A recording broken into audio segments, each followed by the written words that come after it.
Prime Minister Narendra Modi is scheduled to inaugurate a significant Hindu temple in Abu Dhabi during his upcoming two-day visit to the United Arab Emirates next week. The BAPS Hindu Mandir, spreading across approximately 27 acres of land in Abu Dhabi, has been under construction since 2019. The land was donated for the temple by the UAE government. Featuring stone architecture, the BAPS temple is poised to become the largest Hindu temple in the Gulf region. Here's a report. Abu Dhabi की सरजमी पर जो दिव्य और भव्य मंदिर बन रहा है, इसकी दिव्यता और भव्यता किसी से छिपी नहीं हुई है, लेकिन इसके साथ साथ सनातन संस्कृति, इतिहास और धर्म का अपने आप में ये मंदिर अनूठा संगम भी करा रहा है। सबसे पहले इसके 7 शिखरों को देखिए, इन 7 शिखरों पर लहराते हुए झंडे को देखिए और 7 शिखरों पर जो नक्काशी की गई है उसको देखिए। हर शिखर की एक अपनी कहानी है और उस पर उकेरी गई जो मूर्तियां हैं वो एक एक भगवान और उनके परिवार और उनकी जीवन लीलाओं को प्रदर्शित करता है। लेकिन इन 7 शिखरों की एक और कहानी है, वो ये है कि जिस देश की सरजमी पर यह बन रहा है, यानी संयुक्त अरब अमीरात के 7 एमिरेट जो हैं, उनको दर्शाता है, उनको प्रदर्शित करता है ये 7 शिखर। और यही भारत है जो अन्य धर्मों के प्रति पूरी आस्था रखता है, पूरा सम्मान करता है, और भारत वही है जो वसुधैव कुटुंबकम की बात करता है। और ये 7 शिखर, ये मंदिर उसको साफ तौर पर यहां पर दर्शाता हुआ नजर आ रहा है। BAPS स्वामीनारायण मंदिर ये पश्चिम एशिया का पहला ऐसा मंदिर है जहां पर एक साथ लगभग 10,000 लोग आ सकते हैं। ये 108 फीट ऊंचा, 262 फीट लंबा और 108 फीट चौड़ा मंदिर है। 10,000 लोगों के दर्शन के साथ साथ इसकी दिव्यता और भव्यता का भी पूरा ध्यान रखा गया है, जो साफ तौर पर इस मंदिर को देखकर आपको नजर आएगा।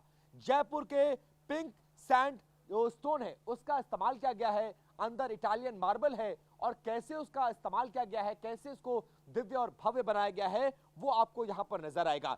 संयुक्त अरब अमीरात के 7 शिखर आपको नजर आएंगे, 12 समरन नजर आएंगे, इसमें 402 स्तंभ है और बलुआ पत्थर की इमारत से पूरी की पूरी मंदिर को सजाया और बनाया गया है। और देखिए एक एक मूर्ति को कैसे यहां पर नक्काशी के द्वारा जो कारीगरों, लगभग 2000 ऐसे कारीगर हैं जो लगातार पिछले 6 सालों से यहां पर काम कर रहे हैं, और उनकी मेहनत का नतीजा आपको साफ तौर पर इन दीवारों में, इन मूर्तियों में, इन नक्काशियों में नजर आएगा। कोई भी मूर्ति रिपीट नहीं करती है, हर मूर्ति की भंगिमा अलग है, अलग डायरेक्शन में उसको बैठाया गया है। और तो और यहां इस बात का भी ध्यान रखा गया है कि जो तमाम कहानियां, चाहे वो रामायण की हो, कृष्ण लीला हो, शिव की लीला हो, वो हर लीलाओं को इस मंदिर के बाहरी दीवारों पर इन मूर्तियों के जरिए उकेरने की कोशिश की गई है। अरब की धरती पर पहले हिंदू मंदिर जो पारंपरिक शैली में बनाया जा रहा है, इसको बनाते वक्त कैसे इस बात का ध्यान रखा गया है कि दोनों देशों की जो संस्कृति है उसकी झलक साफ तौर पर इसकी बाहरी दीवारों से ही नजर आना शुरू हो जाए, वो कैसे हम आपको दिखाने की कोशिश करते हैं। आमतौर पर अरब का जो प्रतीक है वहां पर ऊंट यहां का प्रतीक है, और कई ऐसे और जानवर हैं, और ऊंट को पहली बार किसी मंदिर के बाहरी दीवारों पर जगह दी गई है। यह बताता है कि जिस मुल्क में आप हैं वहां की संस्कृति, वहां की सभ्यता, वहां की पहचान आपके लिए कितना मायने रखती है। एक तरफ सरकार ने 27 एकड़ भूमि जहां पर इस हिंदू मंदिर के लिए उपहार स्वरूप में दिया, और इस मंदिर को बनाने वालों ने इस बात का ध्यान रखा कि जब जब यहां पर जो आएगा वो मंदिर में आने के बाद ये तो जरूर है, ये महसूस करेगा कि ये सुंदर, इतना इस शैली में बनाया गया मंदिर है, लेकिन साथ साथ इस बात को भी महसूस करेगा कि आप अरब की धरती पर मौजूद है। और आप देखेंगे इन ऊंटों को देखिए, और हर ऊंट की जो मूर्ति है वो अलग शैली में खड़ी है। और आप देखेंगे यहां, आप देखेंगे इस ऊंट का मुंह सामने की तरफ है, यहां उठा हुआ है, इसकी भंगिमा अलग है, ये सामने की तरफ चल रहा है। और सिर्फ ऊंट नहीं, आपको हिरन भी नजर आएंगे, आपको शेर भी नजर आएगा। तो अलग अलग शैली, यानी भगवान की जीवन लीलाओं को भी दर्शाता है, सभ्यता संस्कृति को भी दिखाता है, और कैसे ये संस्कृति आपस में एक दूसरे को जोड़ती हैं, और कैसे इस रिश्ते को और प्रगाढ़ किया जाए, ये मंदिर इस बात को भी सुनिश्चित करता है। जैसे ही आप इस मंदिर के अंदर प्रवेश करते हैं, आपको इन पत्थरों का रंग बदला हुआ नजर आएगा, और ये इटालियन मार्बल है। ये इटली से खरीदा गया मार्बल है, जो पहले खरीदा जाता है, फिर भारत भेजा जाता है, और उसके बाद इसकी नक्काशी की जाती है।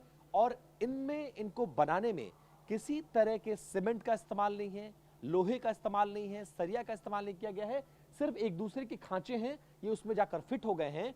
और इन मंदिर को स्पेशली बनाने में जो बाहर की दीवार, चाहे राजस्थान का पिंक सैंडस्टोन हो या फिर इटालियन वॉल्स हो, इसलिए ध्यान रखा गया है कि जिस देश में इस मंदिर को बनाया जा रहा है, यहां गर्मियों में तापमान 50 डिग्री के पार चला जाता है। लेकिन तापमान बेशक 50 डिग्री के पार जाएगा, इस मंदिर पर कोई प्रभाव नहीं पड़ेगा, ना किसी को गर्मी लगेगी, ना इसकी दीवारें गर्म होंगी, इस बात का ध्यान रखा गया है।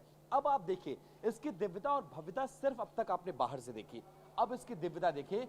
आमतौर पर गणेश जी स्वागत का प्रतीक होते हैं, वो आपको पहले इसकी जो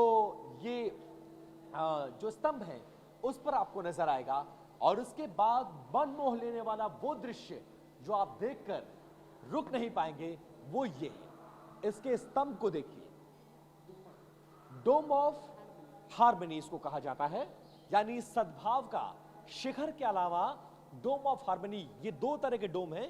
ये पहला डोम आपको नजर आएगा, सद्भाव का ये प्रतीक है अपने आप में। और आप देखिए कि भगवान विष्णु आपको नजर आएंगे, भगवान कृष्ण आपको नजर आएंगे, अलग अलग उनकी जो मूर्तियां हैं वहां पर रखा गया, और बीच में जो आपको झूमर जैसी चीज नजर आ रही है, दरअसल वो झूमर नहीं है, वो पत्थरों पर की गई नक्काशी है, जिस पर लाइट जलाया जाएगा और बिल्कुल झूमर की शक्ल में होगा।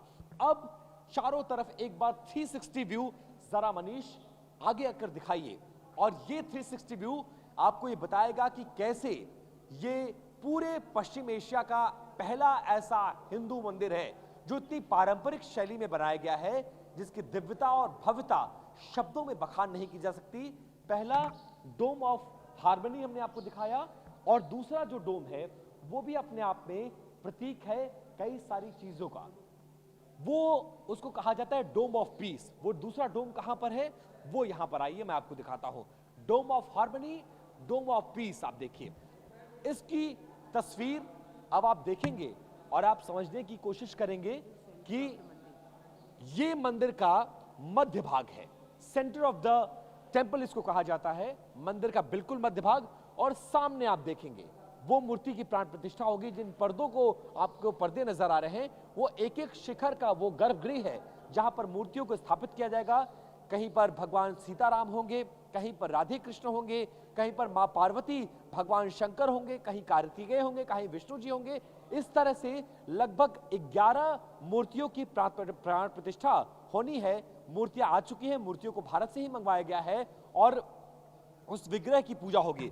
और अब देखिए अंतिम स्वरूप कैसे दिया जा रहा है। अब आप एक देखेंगे दक्षिण से लेकर उत्तर तक और पूरब से लेकर पश्चिम तक जो भगवान हैं उनकी मूर्तियों को, ये दक्षिण के प्रतीक हैं, ये भगवान माने जाते हैं, उनकी मूर्तियां यहां पर आपको नजर आएगा। और बारीक नक्काशी किसे कहते हैं वो जरा आप यहां पर आपको देखेंगे।